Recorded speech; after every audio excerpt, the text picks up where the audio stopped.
Muchas gracias, Paul. Es un placer darles a todos la bienvenida a este lanzamiento internacional de nuestras ediciones regionales del número especial NS5 para aquellos que son miembros de NORAC.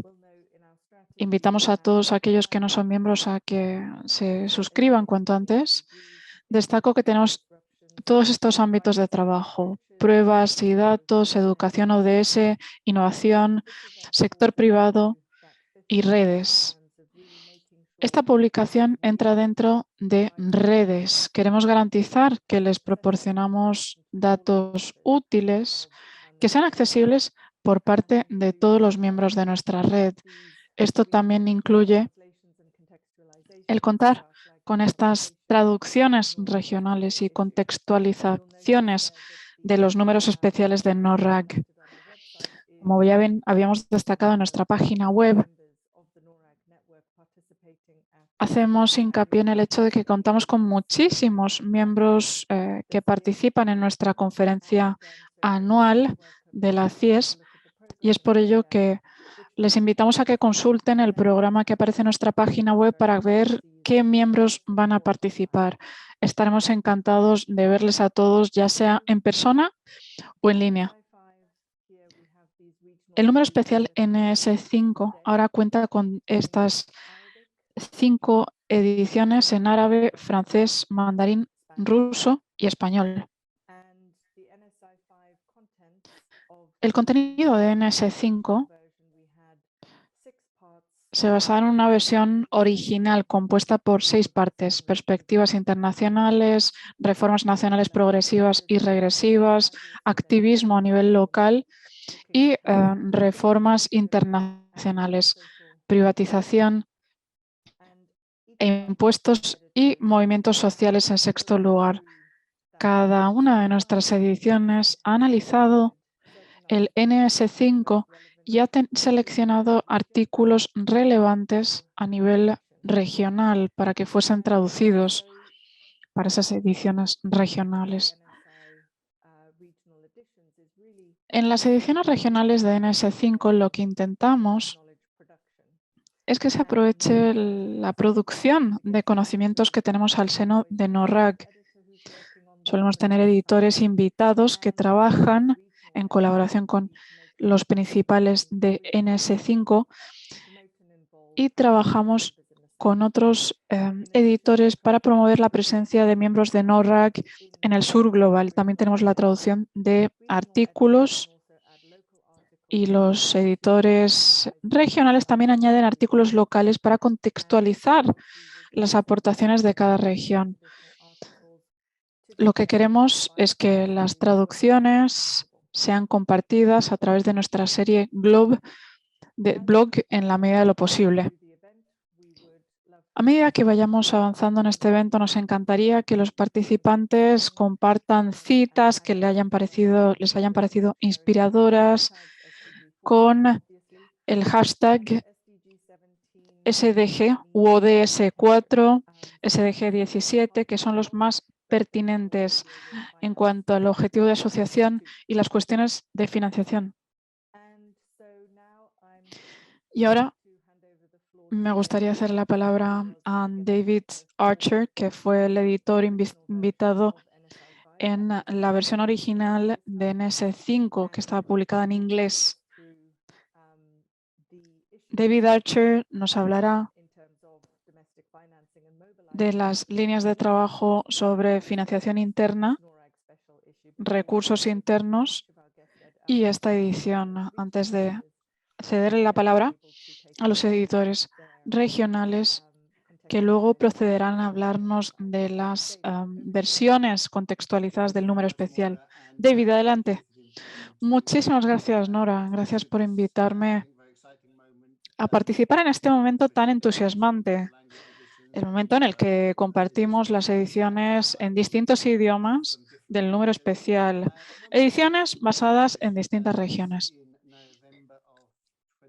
Con la primera publicación de noviembre de 2020,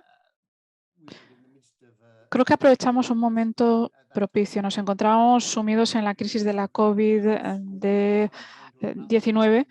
Había miles de millones de niños que no podían acudir a las escuelas y nosotros quisimos hacer hincapié en la educación para todos, teniendo en cuenta el gasto en redes sociales, y vimos que muchos presupuestos centrados en la educación ya fueron remontados y recuperados. Y aquí nos encontramos en marzo de 2022 y creo que no ha cambiado mucho la situación.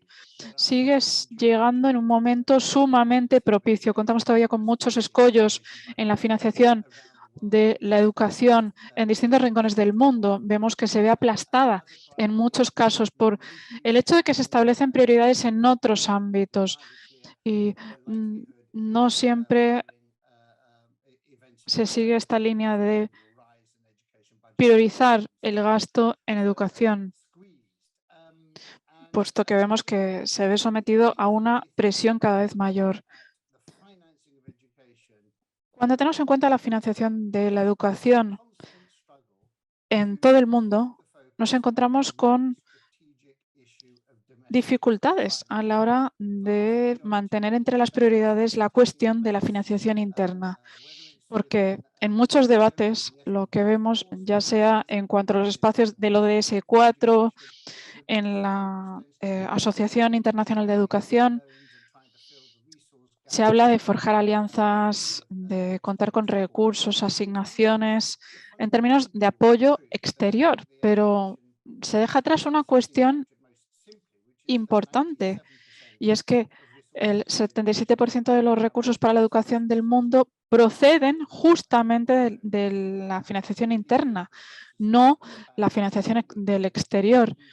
Y es importante hacer hincapié en que el gasto en educación ha de centrarse justamente en el presupuesto nacional, en la financiación interna, y que todo ello se vea fortalecido de manera adecuada. Y un reto a este respecto es que el presupuesto en educación, en muchos casos,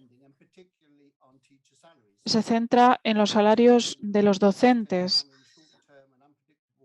Vemos que en muchos casos lo que llega a corto plazo no es suficiente para el coste recurrente de los salarios de los docentes, que componen gran parte del presupuesto educativo en el resto del mundo. Cuando sí se presta atención a la financiación interna, nos damos cuenta de que se insiste en invertir en educación en otros ámbitos. Tenemos referentes internacionales que fueron desarrollados por distintas iniciativas y a los que se hace referencia también en el marco de acción para la educación. Vemos que entre el 15 y el 20% de los presupuestos nacionales ha de ser asignado para la inversión en la educación. Y el desafío es el siguiente. Si tenemos en cuenta la cuota del presupuesto destinada a la educación, hay que contextualizarlo de forma más amplia, porque con un 25%, una cuota del 25%, la cantidad sería reducida. Es importante que le destinemos suficiente tiempo a que se amplíe la cantidad asignada en total. Y esto sería posible sobre todo por la recaudación fiscal interna.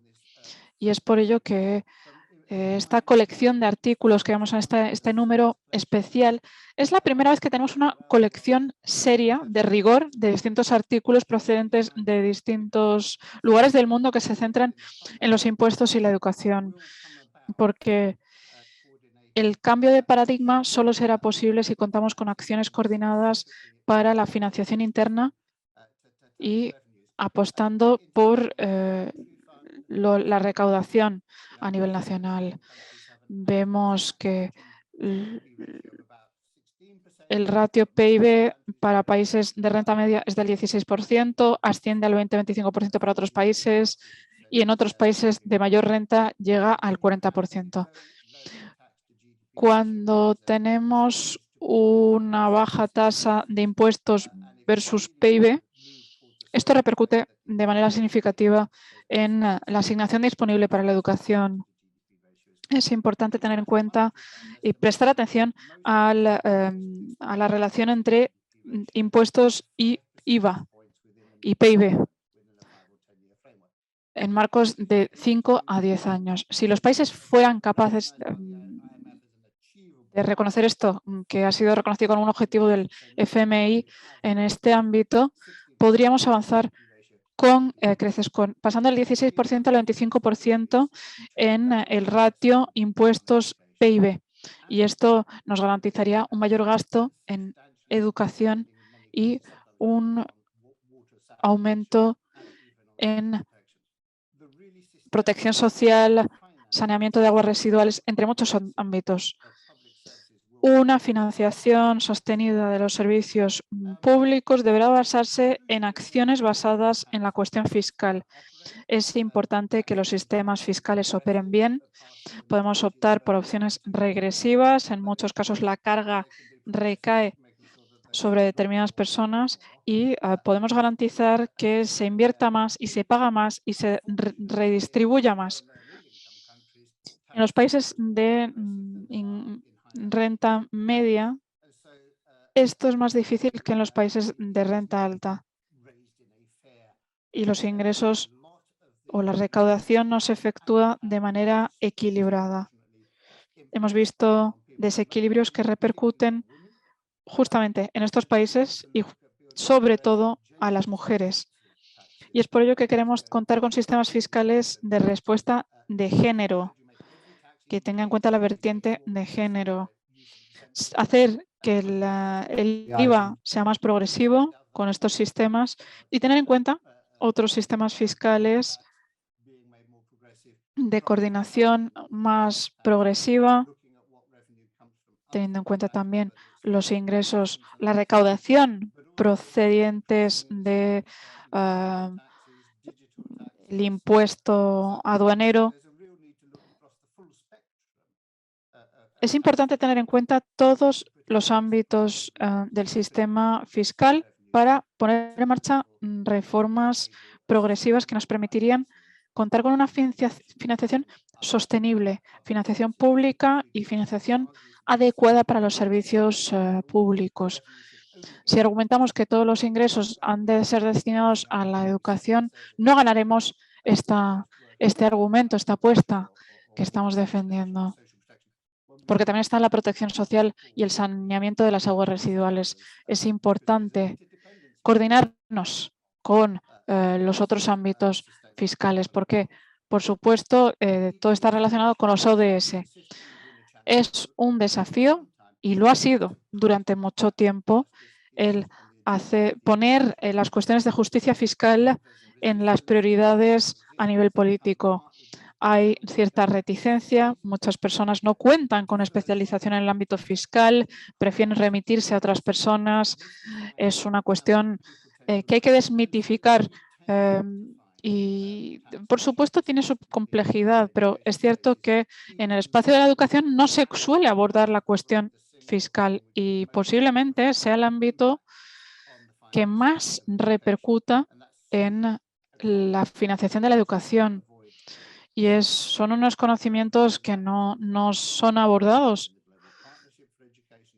Lo hemos visto en la Asociación Global para la Educación y distintas organizaciones en las que colaboramos para el ODS 4, pero vemos que se suele evitar la cuestión fiscal. Vemos que, por suerte, esto ha cambiado y esto se debe también al hecho de que ahora hay más concienciación al respecto. Yo creo que esta colección de artículos en nuestro número especial marca la diferencia porque hace que las personas lo incluyan entre sus prioridades y se preste atención a esta cuestión y que la cuestión fiscal ahora por lo menos esté en el radar de las prioridades. Yo creo que esta colección ha desempeñado una función crucial a la hora de comprender el sector, cómo funciona el sector y cómo podemos tender un puente entre las personas que trabajan en impuestos y las personas que trabajan en educación. En la edición original también contábamos con artículos de la India, República Dominicana, Pakistán, Perú, entre muchos otros. Es impresionante tener tantas perspectivas distintas, tantos artículos, y no solo procedentes de países distintos, sino también perspectivas distintas, contextos distintos.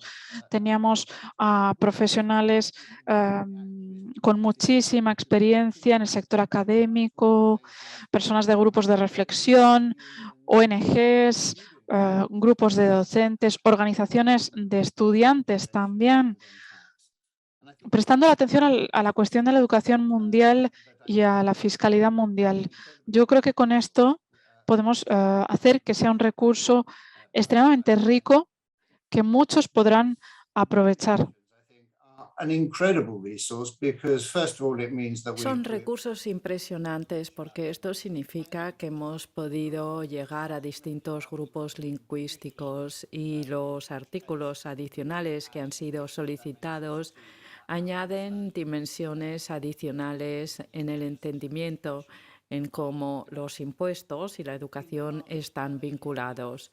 En el último año hemos visto la emergencia desde la publicación de la edición original de una alianza de impuestos y educación, ActionAid, la campaña mundial para la educación, Education International, la Alianza Global para la Imposición Justa, Tax and Fiscal Justice Alliance en Asia, que se han unido para estudiar la manera en la que se pueden profundizar los vínculos entre los ámbitos de fiscalidad y de educación a nivel local, regional y mundial.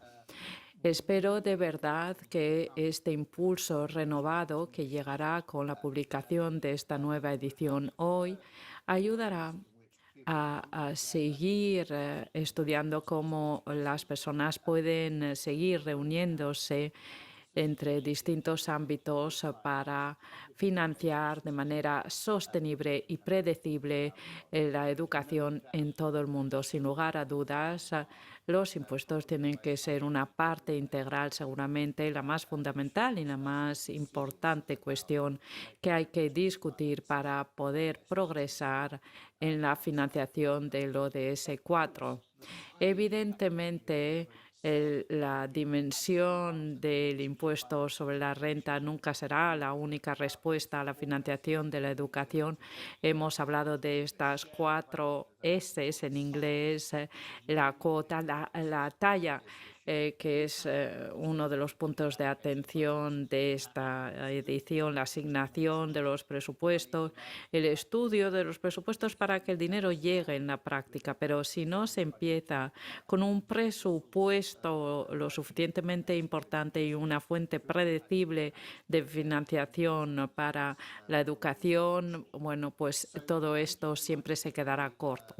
Muchísimas gracias por la invitación que me han cursado hoy. Muchas gracias a Norag por el trabajo increíble realizado a la hora de producir estas ediciones en distintos idiomas. Es un recurso increíble que será utilizado ampliamente y espero poder escuchar a los distintos editores. Moira, le devuelvo la palabra. Muchas gracias, David, por presentar un tanto trabajo que tenemos que hacer. El primer editor regional al que me gustaría invitar es nuestro nuevísimo editor regional, Rasha Sharaf, profesora de Educación Comparativa en la Facultad de Educación en la Universidad de Helwan en Egipto. Tiene la palabra. Muchísimas gracias. Voy a pasar al árabe, puesto que voy a presentar la edición en árabe y por favor utilicen la interpretación. Muchísimas gracias. Muchas gracias. Soy Rasha Sharaf. Es un honor y un placer ser la editora regional para la quinta edición especial. Antes de entrar en los detalles, con respecto al NSI de NORAG, me gustaría decir que las ediciones anteriores están en la página web de NORAG y incluyen información muy interesante para los investigadores para tener información. Permítanme ahora compartir con ustedes una breve presentación del NSI 5 y espero que todo el mundo pueda aprovechar esta oportunidad.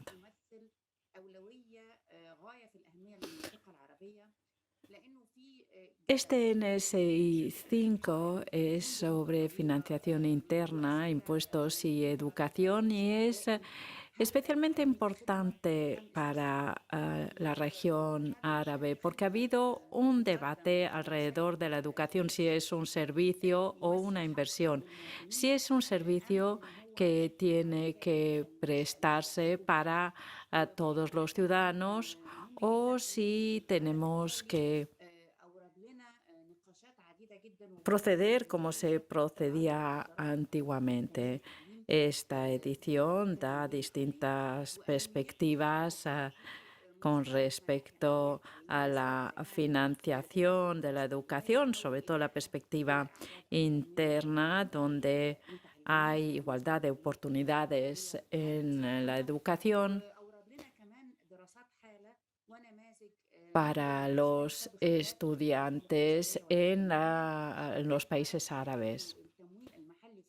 Dependiendo de las distintas culturas, habrá que ver cómo la financiación interna puede cambiar la vida de las personas. Estoy encantada con esta edición en árabe porque el idioma ya no es un obstáculo y permite la integración y permite aunar a todas las personas y beneficiarse de este enfoque. La metodología para preparar esta edición especial en árabe fue el seleccionar en primer lugar distintos artículos.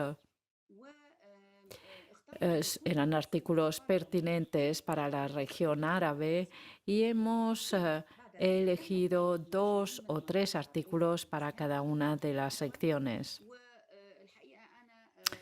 Hemos invitado a autores de la región árabe para enriquecer el contenido con la voz de la región.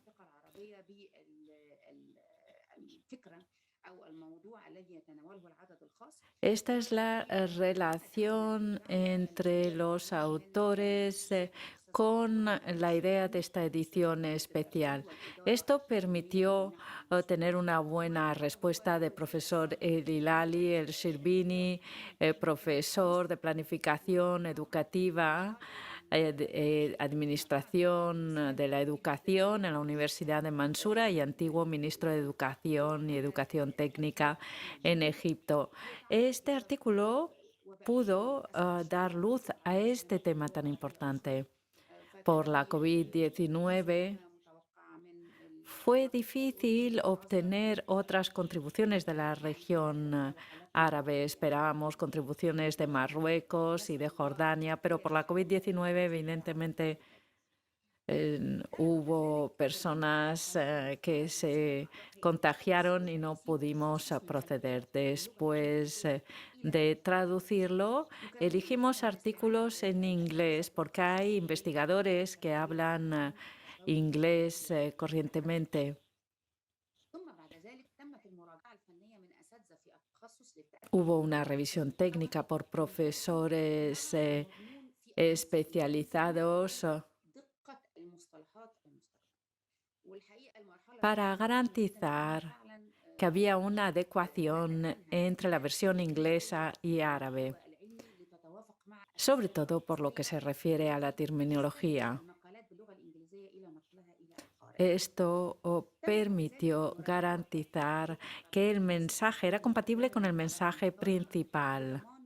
Luego hubo una edición lingüística y una revisión de los artículos traducidos por parte de los autores para ver los términos y luego el diseño y la maquetación según el formato normalizado de NORAG.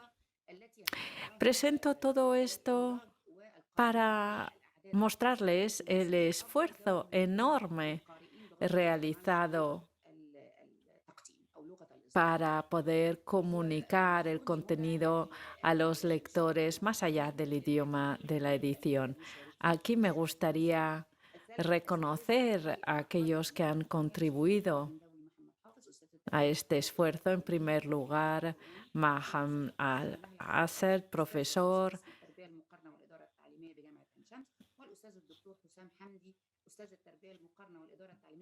profesor de educación comparativa y los demás colegas que han contribuido a estos esfuerzos y han supervisado la traducción, doctorina Samakadi de la Facultad de Educación, doctor Mahmoud Ismail, que ha hecho la edición lingüística, doctor Ale Al-Asim, doctor Ahmad Hassan.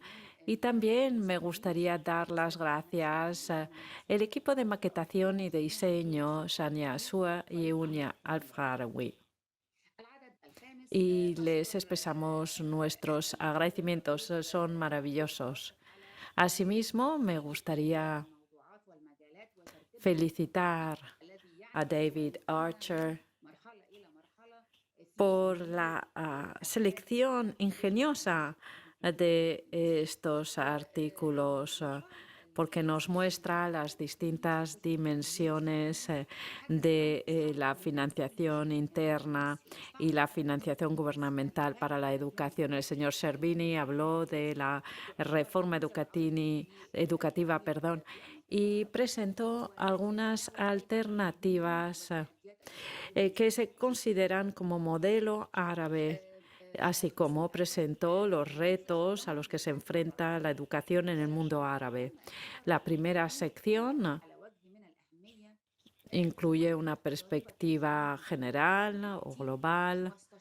En primer lugar, la fiscalidad durante la COVID-19. Y este artículo es muy importante en la región árabe porque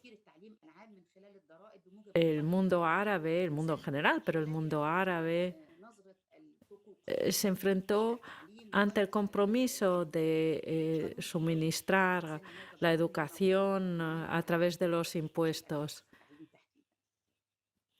Aquí hay distintos artículos relacionados con esta cuestión. El otro punto relacionado con las reformas progresistas y regresivas, hemos elegido un artículo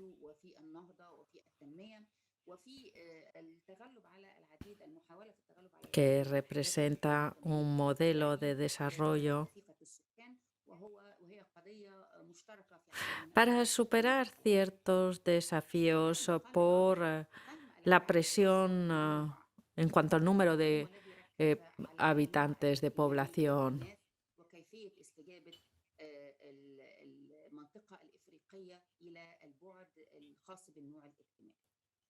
También tenemos la dimensión de la región africana y el tercer punto de atención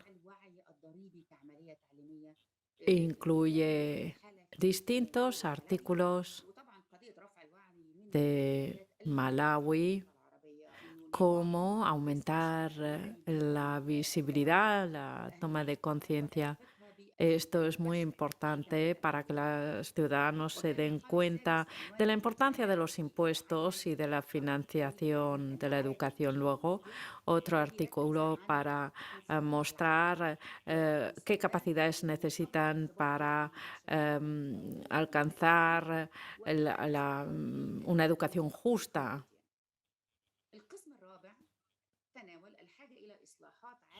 En la cuarta sección hablamos de la reforma internacional y de cómo la financiación de la educación puede tener lugar y nos centramos en los ODS también.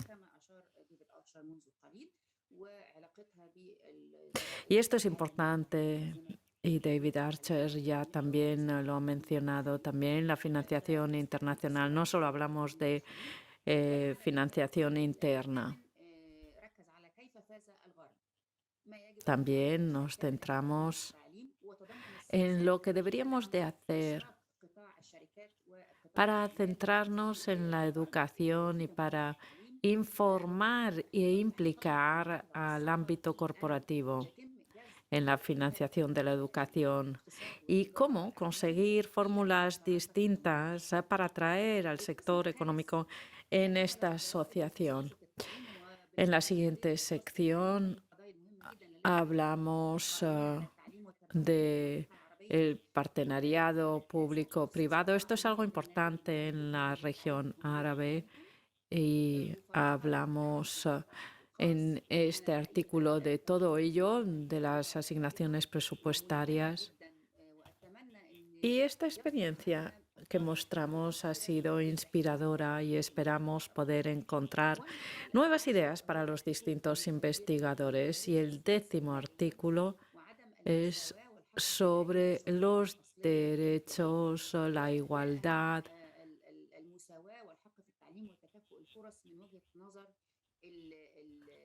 Hablamos de igualdad de oportunidades en la educación y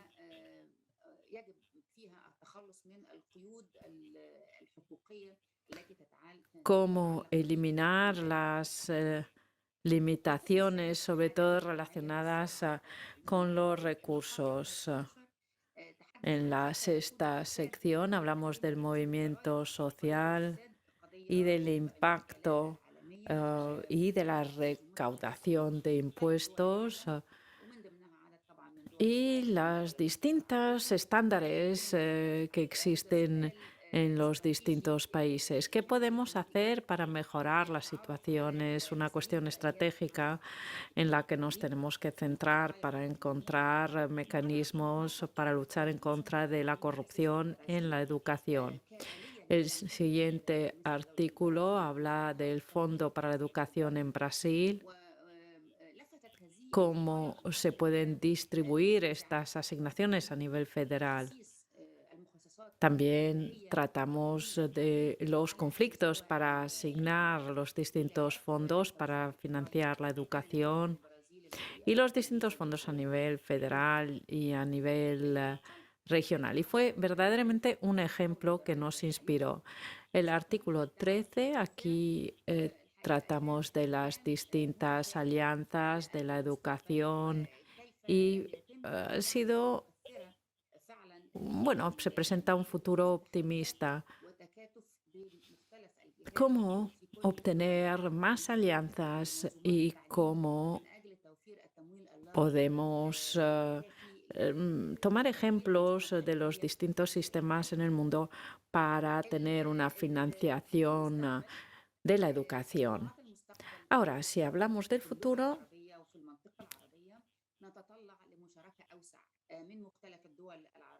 en la sección árabe buscamos una mayor participación por parte de los distintos países, no solo a la hora de preparar las ediciones especiales, sino también para poder participar en la sección en inglés. Buscamos también nuevos estudios de caso y queremos diversificar un poco las especialidades. Así como deseamos ampliar la participación entre investigadores árabes, sobre todo en cuanto a la retroalimentación. Ahora me gustaría daros las gracias por haberme escuchado y por darme esta oportunidad y estoy a su disposición si tienen alguna pregunta con respecto a la sección árabe. E invito a todos los participantes de la región árabe a leer esta edición. Muchas gracias. Muchísimas gracias por todo el trabajo dedicado a esta presentación y esta edición en árabe. Vemos que tenemos aportaciones en el chat, en árabe, en los distintos idiomas. Más tarde también contaremos con tiempo para una sesión de preguntas y respuestas. Bien, contamos también con la presencia de la editora regional de la edición en el mandarín, que es directora adjunto y profesora en el Instituto de Educación Internacional y Comparativa de la Universidad de Pekín, en China. Tiene la palabra. Muchas gracias. Vengo de la Universidad Normal de Pekín y trabajo en el ámbito de la educación comparativa. Es un placer participar en este evento como editora para mi región. He tenido el placer de colaborar con Garage durante años y la región de China desea destacar distintas cuestiones. Como bien destacaba David al principio, hay que invertir en la cuestión fiscal, hay que prestarle más atención. Es una cuestión que hemos debatido en diversas ocasiones en China.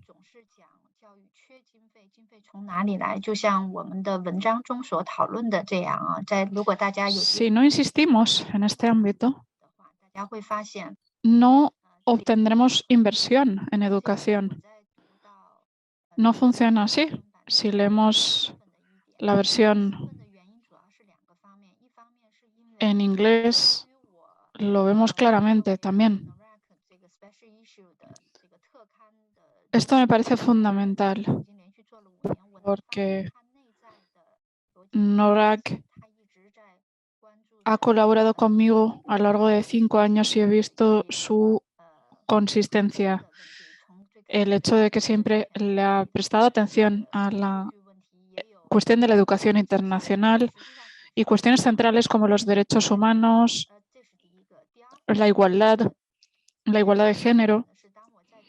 Todas estas cuestiones son incluidas en nuestras actividades actuales. Y si leo los artículos en inglés, vemos que hay muchos puntos que tenemos en común a escala internacional. Algo que vemos es que si los gobiernos no siguen el camino adecuado, la educación se quedará a la zaga. No contaremos con oportunidades para la educación superior. Y esto, a su vez, creará más problemas sociales. Es algo que hemos visto a nivel internacional. Y en China nos encontramos exactamente con el mismo problema.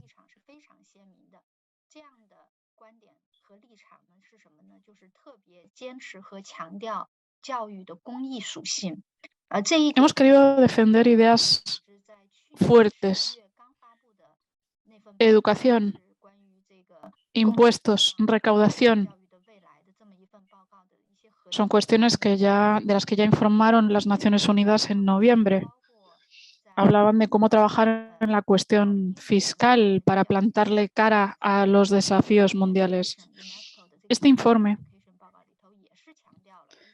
plantea la educación de forma distinta. Tenemos el informe Rethinking Education, que habla de la educación como un bien público. Esto me parece algo sobre lo cual contamos con consenso a escala internacional, estamos de acuerdo en ello.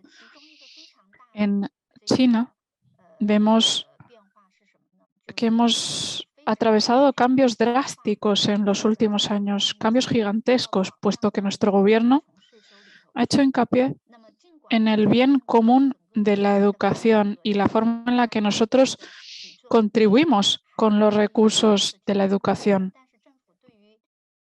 Es cierto que se podría aumentar la cuota de educación dentro de nuestro PIB, pero el gobierno ya habla de la educación como una causa pública. Y el gobierno ha estado en línea con estas prioridades, lo que es viento a nuestro favor. Será importante llevar esto a la sociedad, que se vaya consolidando para que sea algo más justo, más equitable, que se promueva esa igualdad. Y eso hacemos justamente con esta edición china. Las ideas centrales de esta edición están en línea con las líneas de trabajo en las que nos hemos centrado en China. Y me gustaría destacar que para esta colección de artículos yo me centré justamente en los temas que eran interesantes para los responsables de China. Tenemos 6 secciones distintas y pensé que quizás algunas eran irrelevantes para el público chino, pero si profundizo en la cuestión me doy cuenta de que todas esas secciones son de suma importancia para el público chino, puesto que hablamos del nivel gubernamental, hablamos también de distintos grupos en educación, la sociedad, el mundo empresarial. Son ámbitos, todos ellos, relevantes para China. Es algo que queremos destacar.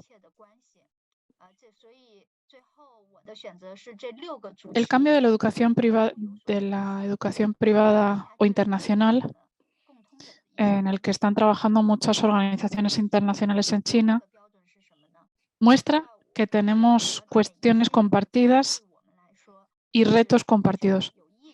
Al seleccionar artículos, también tengo en cuenta qué países pueden tener un ejemplo interesante para nosotros. Y, por supuesto, contemplo los países que conocemos bien, que conocemos mejor, y también los países de los que no sabemos tanto, quizás países desconocidos para nosotros, y los incluimos en la edición china. Otro principio importante fue ese enfoque centrado en la regionalidad y en el equilibrio entre las regiones. Quisimos poner de relieve la descentralización. Otra cuestión que me pareció importantísima, como bien ha destacado Rusia, nosotros queremos descentralizar. Queremos centrarnos más en lo que es el nivel regional. Y me gustaría compartir con ustedes que en los últimos 2 años hemos podido hacer mucho a nivel regional. Tuvimos un investigador, estudiante mío, que también tradujo su estudio. Su investigación se centró en actividades internacionales. Y este investigador tuvo la oportunidad de leer mis artículos, tras lo cual pudo redactar otro artículo. Se centró en cómo contemplaría un lector chino todas estas publicaciones. ¿Por qué? Esta persona podría representar la próxima generación de personas o investigadores chinos cuando leen estos números especiales. Ahora mismo estoy colaborando con otro investigador procedente de la Universidad Wachum. Ha podido recopilar muchos datos y destacó la insuficiencia de fondos asignados por el gobierno al ámbito de la educación. Los especialistas observan esta cuestión con mucho interés. Están interesados en ese cotejo de datos procedentes de distintas escuelas en China. Y yo creo que justamente por medio de este artículo vamos a poder compartir con el resto del mundo lo que ha estado haciendo China en los últimos tiempos. En resumidas cuentas, estas son mis ideas centrales. Yo creo que podemos confiar en los tiempos. Gracias por haber confiado en mí como editora en los últimos 5 años con este estatuto junior. Y cuando sea el momento adecuado, ya he hablado con Rita de retomar cuestiones clave, en particular aquellas en las que hemos podido colaborar con los demás compañeros. Son cuestiones de carácter internacional. Me gustaría seguir colaborando, recopilando artículos y publicarlos como un libro que publicaríamos en China. Eso sería una gran idea y con su permiso, el de todos ustedes, me gustaría hacer esto posible. Estupendo. Muchísimas gracias. Me complace ver cómo todas estas ideas son inspiradoras y dan lugar a nuevos proyectos. Justamente es esa nuestra intención. Y me complace ver lo importante que ha sido la autonomía y la descentralización para garantizar también que tengamos esas perspectivas plenamente incluidas en nuestra visión. Muchísimas gracias por su tiempo, Jun Teng. Y ahora le cederemos la palabra a Kairat Kurakbayev, de la edición rusa. Es el editor del Instituto de Investigación de la Universidad de Nazarbayev en Kazajistán. Tiene la palabra. Hola a todos, muchísimas gracias por estas presentaciones. Voy a intervenir en ruso.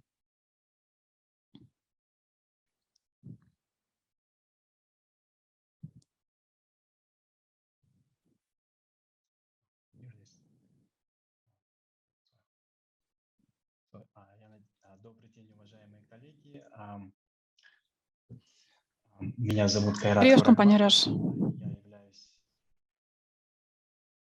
soy Kairat Kurakbayev. Soy el editor de la edición rusa de financiación. Esta cuestión es muy importante, sobre todo desde la pandemia. Kairat, ¿podrías proyectar completamente la presentación?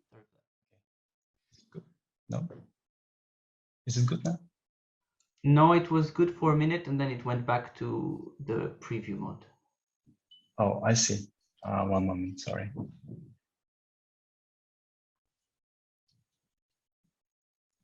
Yeah, That's good. it, perfect. Perfecto. Да, несомненно, данная тематика является актуальной как в условиях пандемии. Este tema es muy importante, sobre todo en el contexto de la pandemia, como decía. Pero más allá de la pandemia,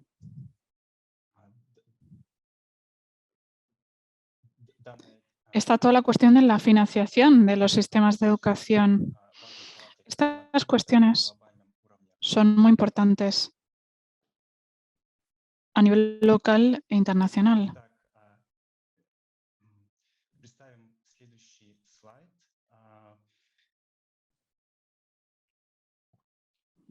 Voy a mostrarles la siguiente diapositiva.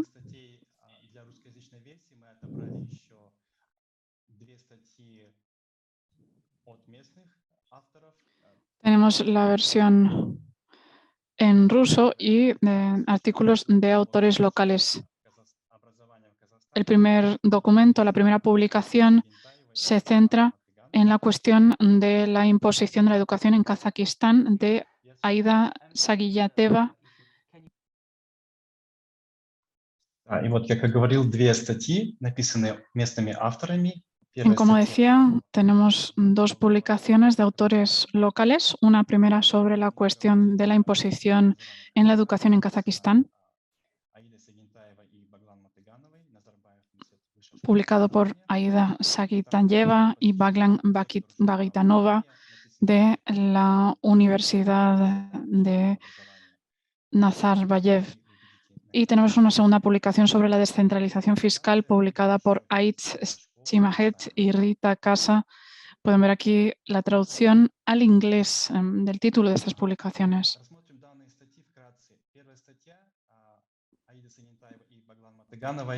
Brevemente me gustaría pasar revista a los artículos. El primero, la primera publicación, se centra en el sistema de educación superior. Los autores se han centrado en el hecho de que hay preferencias fiscales que presentan beneficios fiscales para las instituciones educativas, porque forman parte del sector social en Kazajistán. Y las instituciones académicas no tienen que pagar el impuesto de sociedades, ni IVA, impuesto sobre bienes inmuebles, sobre propiedades, así como otros impuestos y gravámenes.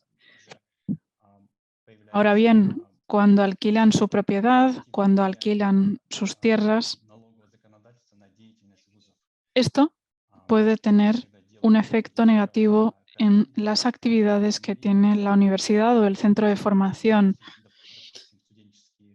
Por ejemplo, en la transferencia de tierras, el arrendamiento a terceros, entre muchos otros. Y en estos casos han de pagar un alto nivel de impuestos como consecuencia. ¿Qué se hace con estas organizaciones, con universidades, por ejemplo, cuando tienen una mayor carga fiscal? Pues, por lo general, aumentan la tasa de suscripción o invierten menos en las infraestructuras del campus universitario. Hace 10 años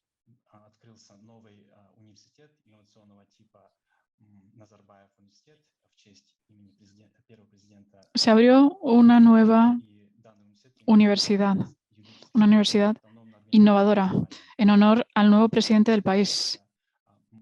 Y tiene el estatuto de institución académica autónoma, la Universidad de Nazarbayev. Y su objetivo es llevar la educación a un nuevo nivel de gobernanza e imposición. Aquí, en este caso, nos encontramos con transiciones, cambios innovadores que están teniendo lugar dentro del ámbito fiscal.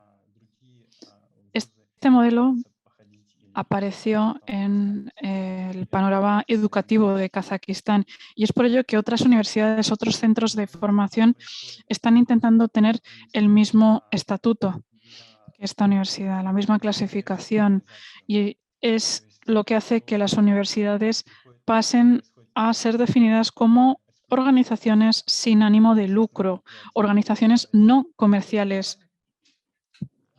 Y de esta forma se convierten en organizaciones no comerciales. Así, las universidades pueden recaudar fondos y así invertir en sus propias actividades. De esta forma, el Código Fiscal ahora ha pasado a incluir un nuevo artículo, el 291, que regula la cuestión de la imposición o regulación fiscal de las instituciones académicas. Esto en el sector de la educación superior. El segundo artículo tiene que ver con la financiación de la educación escolar. Ha sido redactado por Si Mohamed y Rita Casa. Tiene en cuenta la descentralización fiscal y la financiación escolar por cápita o per cápita. Se analiza esta cuestión como una financiación escolar innovadora. Ambos artículos o ambas publicaciones muestran los avances de las instituciones de Kazajistán desde el modelo soviético a un modelo de financiación más moderno. Y con esta segunda publicación vemos que las disparidades en términos de ingresos de distintas regiones, distritos educativos y distintos oblast existen, y esto afecta, por supuesto, la calidad de la educación en los centros formativos estatales. Por esta reforma, el Estado decidió introducir esta financiación por cápita para promover una mayor igualdad entre los distintos centros formativos. Se seleccionaron escuelas en ciudades, porque las escuelas que estaban ubicadas en zonas rurales, en pueblos, no contaban con tantos estudiantes, mientras que los de las ciudades están repletos de estudiantes. Y es por ello que se empezó con este sistema, y ahora tenemos más de 1.600 escuelas que reciben financiación destinada a 1.800.000 estudiantes. Bueno, aquí tenemos los partenariados públicos-privados que utilizamos para tratar la carencia de puestos para estudiantes en los colegios públicos por altos índices de natalidad y infraestructuras escolares anticuadas. Aquí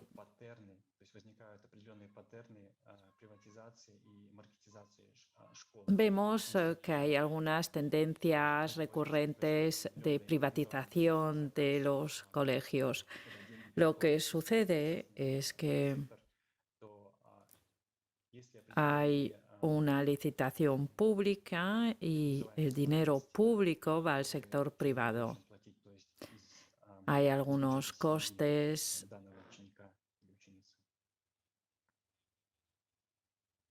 que tienen que ser cubiertos por las familias de los niños que van al colegio. Ambos artículos están incluidos en NSI, en la edición especial. Y si hablamos de fiscalidad y educación, esto es muy pertinente, sobre todo en un contexto postsoviético, porque hay muy pocas ediciones que se han hecho en este ámbito. Y por ello, y me disculpo por el ruido, pero está mi hijo en casa. Por ello, se han elegido estos artículos para la edición en ruso y pueden ser muy buenos artículos que sirvan de base para investigaciones por parte de actores que quieran estudiar detalladamente todo ello. Me gustaría dar las gracias a Norag, a Paul, a Moira y a nuestros editores regionales. Muchas gracias, David Archer, por su trabajo a la hora de preparar esta edición especial. Muchas gracias también a los traductores y muchas gracias a nuestros autores que han participado. Muchas gracias. Ha sido una presentación fantástica de, sobre todo, los artículos que dan una imagen muy clara de cómo está tratando en la región este tema de la movilización de recursos nacionales. Y ahora pasamos a Felicitas Acosta, que es la editora regional para la edición en español, profesora e investigador de la Universidad Nacional de General Sarmiento en Buenos Aires, Argentina. Y me disculpo con los otros editores regionales por la pronuncia de sus nombres. Felicitas, tiene la palabra. Thanks, Moira. Thanks a lot. I will Muchísimas gracias, Moira. Spanish Voy now a pasar and share al my español presentation. y aquí está mi presentación.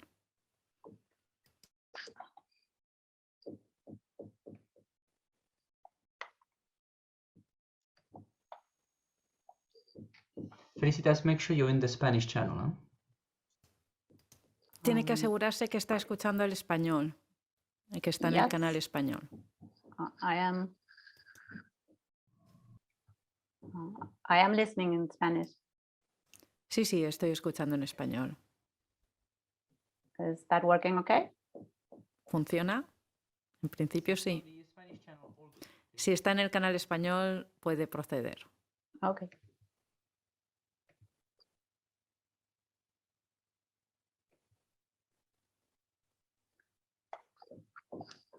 Bueno, buenos días, tardes, noches a todos y todas. Mi nombre es Felicitas Acosta, soy investigador docente de la Universidad Nacional de General Sarmiento en Argentina y editora de la edición en español de NORAC Special Issue. Antes de comenzar con la breve descripción de la edición en español, quiero agradecer a NORAC y a todo el equipo, a Moira, a Fol, a Nuc Pasquier, a los demás colegas, por el trabajo conjunto, pero sobre todo por la posibilidad de seguir indagando y aprendiendo juntos sobre tantos temas diferentes. Cada edición en español del Special Issue me lleva a adentrarme en tópicos que quizás de otra manera no hubiese profundizado, y de experiencias de investigación y de intervención que tampoco hubiese conocido: derecho a la educación, producción de datos y evidencia, nueva filantropía en educación y el tema que hoy nos convoca y estamos presentando.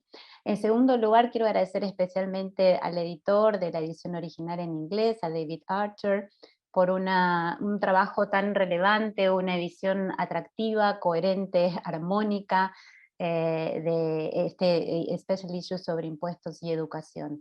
Creo que la selección de temas y autores, la variedad de entradas y formas de abordar el tema, desde experiencias hasta reflexiones teóricas, siguiendo la línea de los Special Issues de NORAC, sin dudas constituye un excelente aporte al estado de conocimiento de esta cuestión.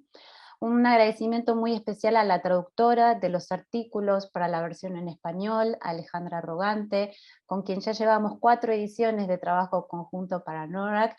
Lo destaco porque el trabajo de edición en este caso va muy de la mano con el de la traducción, implica intercambio, implica mucha discusión para poder ser bien precisas en aquello que tanto el editor como los autores originales buscaron transmitir. Y especialmente un último agradecimiento a los autores regionales, a quienes luego voy a nombrar personalmente, que se sumaron a la edición en español, quienes con sus análisis ofrecen valiosos insumos teóricos y prácticos acerca de cómo lograr una mejora sustantiva y sostenible del financiamiento de la educación con foco en la justicia distributiva. ¿Cuál es la relevancia de la cuestión para la región especialmente latinoamericana? El foco para la edición en español son evidentemente los países de habla hispana, pero particularmente, como decía, aquellos de la región latinoamericana. Como bien sabemos, se trata de una región muy desigual hacia su interior, con países de desarrollo bajo y países de desarrollo medio, y algunos enclaves de alto desarrollo. Una región que en los últimos años avanzó en el financiamiento de la educación, como bien vemos en la diapositiva, pero que todavía se mantiene por debajo de los estándares internacionales. Como decía, es una región con profundas diferencias internas entre países que, como vemos en la diapositiva, invierten más del 6% del Producto Bruto Interno en educación, hasta aquellos que apenas llegan al 3%. De manera que un financiamiento insuficiente respecto de estándares internacionales, pero también una situación de desigualdad extendida en la región, no resulta una buena combinación. Y ni siquiera me estoy refiriendo aquí al punto, al nodo de este Special Issue, que es el financiamiento doméstico. Al mismo tiempo, sí cabe destacar respecto de la región latinoamericana que ha habido muchos avances, pero también hay algunos límites en la extensión de la educación, y esto constituye un desafío, y más aún en la situación de pandemia. La información disponible por UNESCO indica que la mayoría de los países, 13 países sobre 17, tienen la educación secundaria obligatoria en sus tramos inferior y superior. Y en ambos tramos podemos decir que asisten a este nivel educativo 8 de cada 10 adolescentes que se hallan dentro del rango etario teórico correspondiente. Sin embargo, como muestra la pantalla, la finalización promedio de la última parte de la secundaria superior, alcanza al 65%, es decir, a 6 de cada 10 estudiantes. Y hay países que presentan situaciones bastante desfavorables, como Honduras y Uruguay, que no llegan al 40%, es decir, tasas incluso más bajas que el promedio regional. En este sentido, y en relación con el foco de este special issue, la variable socioeconómica es una de las que mayor peso tiene en los resultados respecto a la finalización de la educación secundaria, que es obligatoria. En todos los países las brechas son mayores, las brechas de finalización son mayores en el quintil más pobre con respecto al quintil más rico. Para dar un ejemplo, un país de desarrollo medio como Argentina, en 2019, el 43% de los jóvenes de los hogares con menores ingresos finalizó el nivel secundario, mientras que el 91% de los jóvenes de hogares de mayores ingresos terminaron ese nivel educativo. La situación, diría, se vuelve más dramática, y esto se resalta y destaca en el special issue si consideramos los efectos de la pandemia. Según estimaciones de comienzos de 2021, es decir, que la situación probablemente haya empeorado, la probabilidad de completar la educación secundaria en América Latina va a caer del 56 al 42%, y va a afectar de manera particular a los adolescentes de familias con bajo nivel educativo, cuya probabilidad de terminar la educación secundaria se va a reducir en casi 20 puntos porcentuales. Y esto, por supuesto, plantea nuevos desafíos al problema del financiamiento, a los que, como mostraba antes, ya se venían presentando. Respecto de este special issue, es evidente la relevancia del tema que propone para la región, y también el enfoque desde el que se lo plantea. Es decir, un financiamiento centrado en el problema del financiamiento doméstico, el financiamiento interno, que sea adecuado para el sostenimiento de los sistemas educativos y otros sistemas como los sistemas de sanidad. Pero como bien advierte David Archer en su introducción, el verdadero reto, y este es el reto para la región latinoamericana seguramente, es hablar de aumentar el tamaño de la torta, ¿no? Y esto está determinado más que nada por los ingresos fiscales totales recaudados por los gobiernos. La pregunta entonces, siguiendo el hilo del special issue, es qué papel juegan los impuestos. Y destacamos aquí, junto con el editor, que la acción sobre los impuestos por sí sola nunca será suficiente. Sin embargo, la acción sobre la justicia fiscal es un paso necesario y fundamental para la justicia educativa. En ese marco es que para la selección de los artículos para la edición en español, se siguieron 3 criterios para poder seleccionar 12 de los 25 artículos de la edición en inglés. Los criterios fueron la variedad del contexto en el que fueron escritos, es decir, la academia, organizaciones sociales de diversa índole u otros organismos, el balance entre una perspectiva global y otra más localizada, a la que ya se refirieron los colegas que hablaron anteriormente, y en particular, como decía, se focalizó sobre los artículos que refiriesen a casos o países de habla iberoamericana. Este es el conjunto de los artículos seleccionados. Por supuesto que toda selección siempre es ardua, más cuando el material ofrecido es relevante.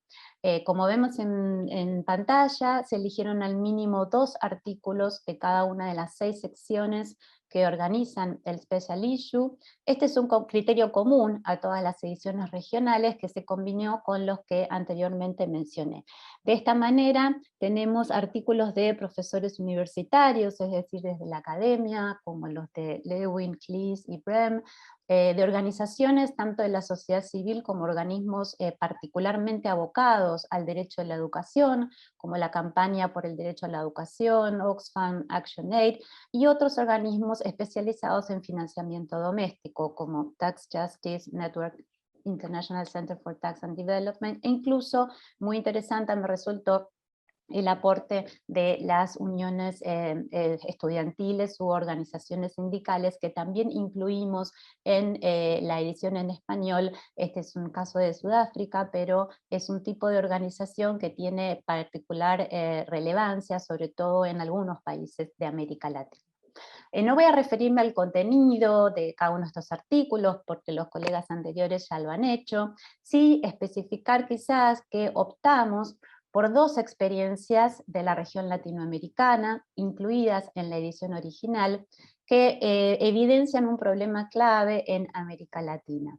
Este problema es el de la relación entre las políticas fiscales, la inversión en educación por parte del Estado, y quiénes son los que finalmente resultan beneficiados.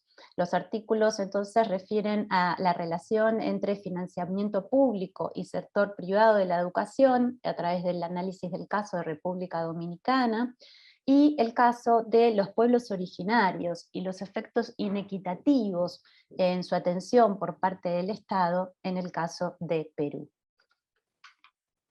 Respecto de los artículos regionales que introdujimos en la edición en español, son dos artículos. El primero, escrito por Marta Brown y Alberto Croce, proviene de una organización de la sociedad civil, la Campaña Argentina por el Derecho a la Educación, quienes a través de distintas organizaciones que forman esta campaña, impulsaron lo que llaman el grupo de seguimiento al financiamiento educativo. Si bien el artículo toma el caso de Argentina, es decir, un país federal cuya gestión educativa es descentralizada, creemos que tiene justamente interés para países que sostienen esta misma organización, ¿no? La organización federal y descentralizada, pero que a su vez dependen mucho de los recursos nacionales centrales.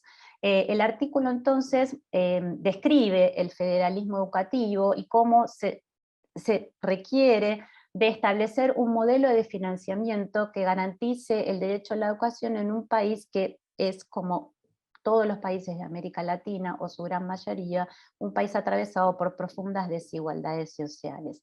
Por lo tanto, para ello los autores proponen un modelo teórico, lo que llaman el modelo de inversión estudiante equidad, IEE, como un parámetro para el costeo de presupuesto educativo necesario para el cumplimiento de las metas previstas en la Ley de Educación Nacional y sobre todo los compromisos asumidos por el país en el marco de la Agenda de UNESCO 2030. El modelo lo que permite es una discusión del sistema actual de distribución de los recursos entre las distintas provincias que componen al país, sobre la base de indicadores específicos respecto de la eficiencia interna del sistema educativo, pero también la capacidad de financiamiento que tiene cada provincia o jurisdicción.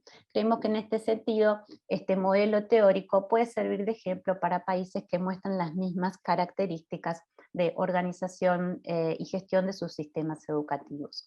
El segundo artículo de Martín Mangas, aquí presente hoy, Ricardo Paparas y Carlos Martínez, investigadores de la Universidad Nacional de General Sarmiento, especialistas en economía, políticas fiscales y financiamiento del Estado, analizan una experiencia concreta durante la pandemia, y de allí nos pareció también sumamente interesante y relevante su participación en esta edición en español.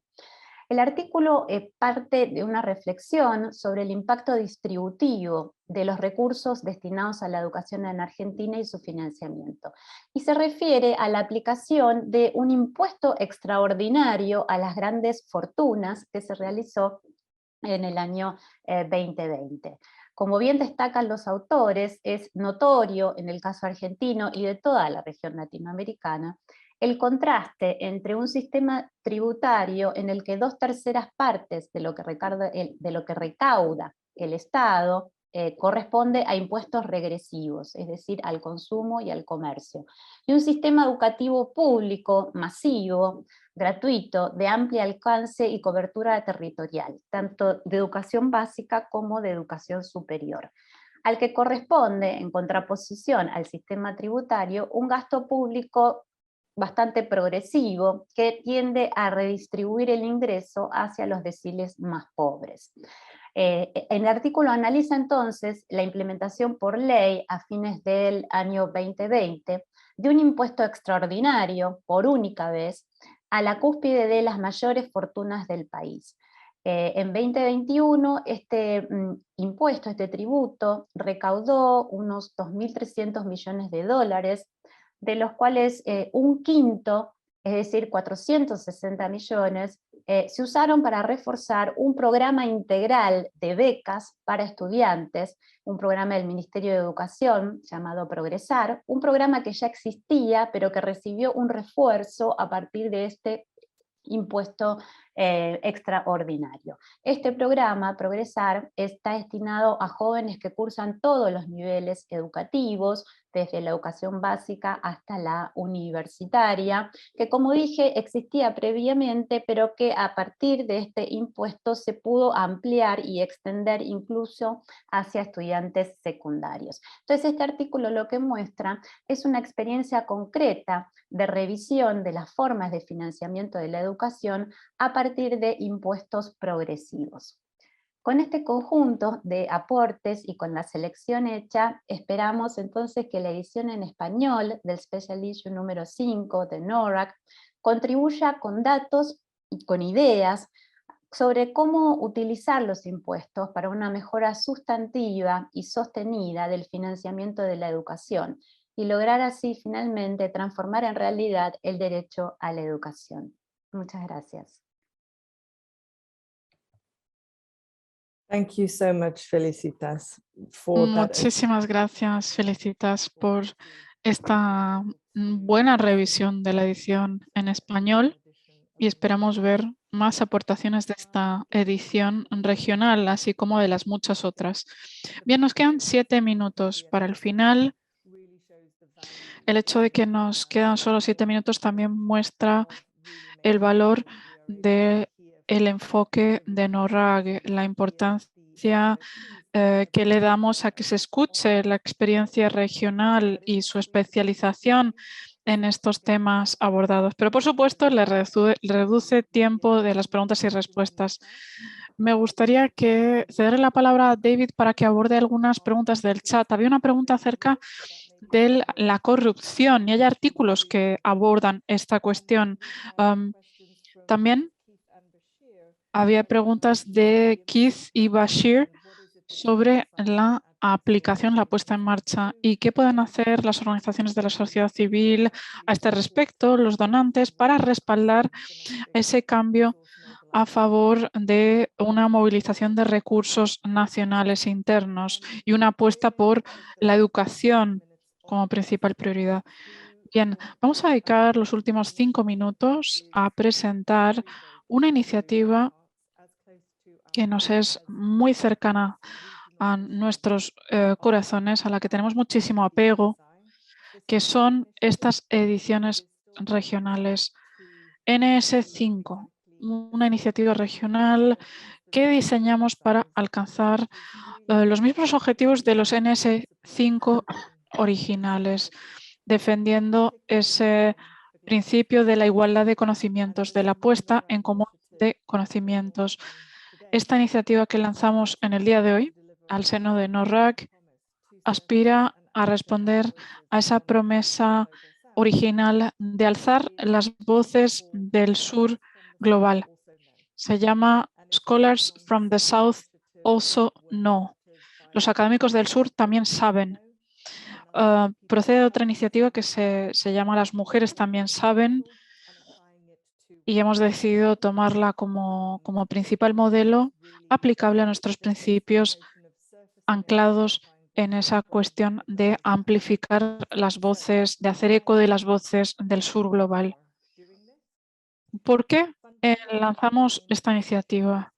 El objetivo final de la iniciativa es abordar ese aspecto central de una producción inequitable e injusta de la investigación y los conocimientos académicos. Y no solo conocimientos académicos, pero en particular los académicos. Y el motivo por el que es importante es que los formadores académicos del sur global no cuentan con tanta representación en las citas y referencias que aparecen. Tenemos una publicación de la doctora Kura Lingling Xu que habla de quién citamos, a quién hacemos referencia. Y esto quizás pueda cambiar las prácticas de establecimiento de referencias en nuestras citas en publicaciones académicas. Y también nos damos cuenta de que la producción de conocimientos en el sur global suele ser ignorada en el contexto del norte global. Se suele hacer vista gorda en este sentido.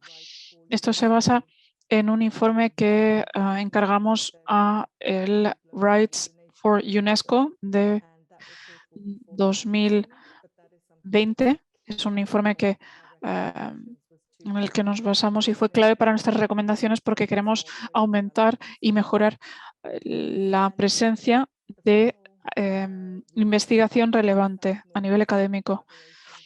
Y luego también está la idea de la colaboración en investigación entre norte y sur.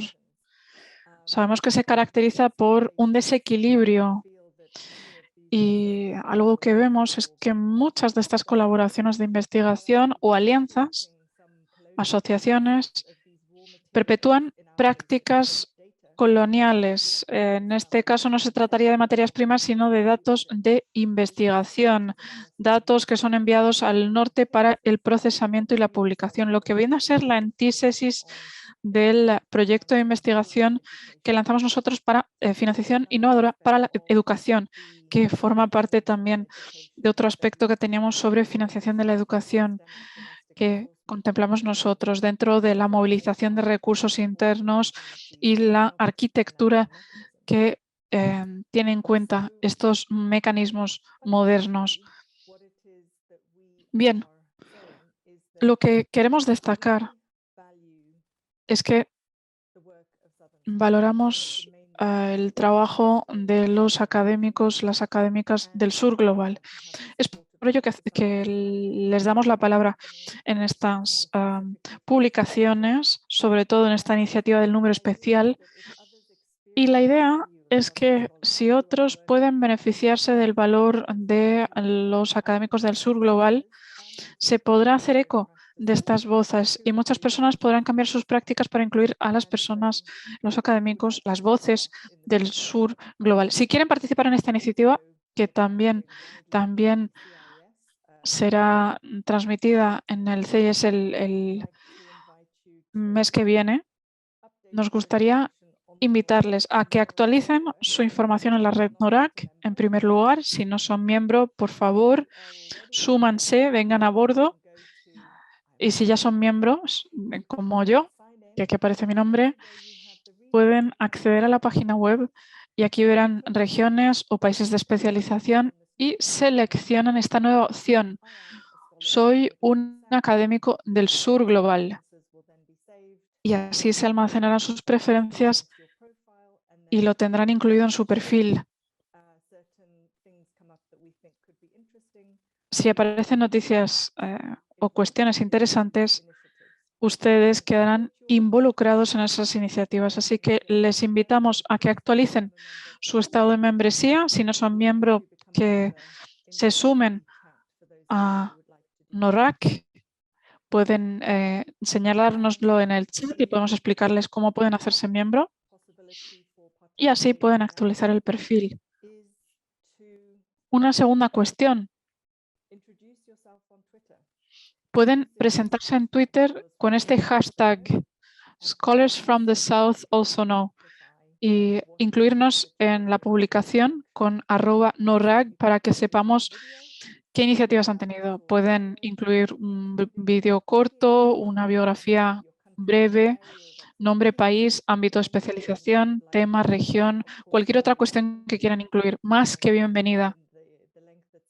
Por supuesto, siempre y cuando cumpla con la longitud de caracteres que nos permiten estas plataformas, estas redes sociales. Así nosotros lo que podemos hacer es retuitear esas biografías para que las personas los conozcan, para que ustedes puedan darse a conocer y así podrán ser invitados para nuevas colaboraciones. Y como ya destacaba antes, como parte de la conferencia CS de el mes que viene, nosotros volveremos a retuitear estas bio para que aquellos que prestan atención, los investigadores de esta comunidad que queremos influenciar, podrán conocer sus perfiles y podrán prestarle atención a esta cuestión.